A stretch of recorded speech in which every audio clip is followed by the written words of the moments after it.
Hello there, kia ora.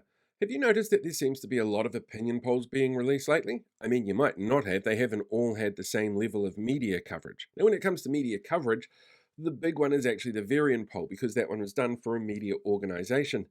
But over the last week, there were four opinion polls that were released, and the only other one that got media coverage was the Curia poll. Now, the Curia poll is done by pollsters who have links to both the ACT Party and the Taxpayer Union, and those two organizations both have links back to the Atlas Foundation. And that poll got news coverage because it saw a massive jump in support for the ACT Party.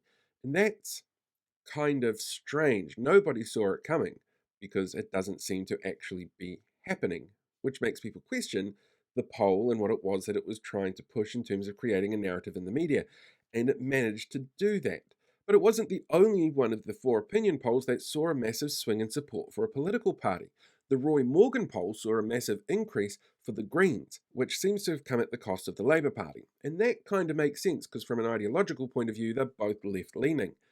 But for the Curia poll, it looks like the popularity of the ACT Party came at the cost of Te Pāti Māori, New Zealand First, and a little bit from the Greens. And that also doesn't make a lot of sense. There's not going to be many people out there who are going, you know what, I'm going to support the Greens. No, I'm going to support ACT now.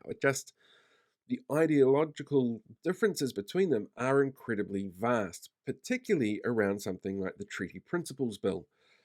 They've both got very, very different opinions on how that bill should proceed.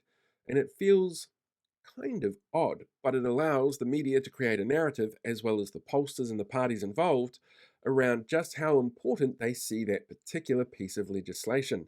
When in reality, if you take a look at all of the opinion polls over the last week and compare them to what we saw on election night, well, they're almost identical to what we saw on election night. And wow, that's not really a surprise. We're only a few months out from the election. The government hasn't really had much to do because Christmas and holidays, and we're still nearly 3 years away until the next election. So, this is really an academic pursuit to try and create a narrative in the media to try and get people talking about things.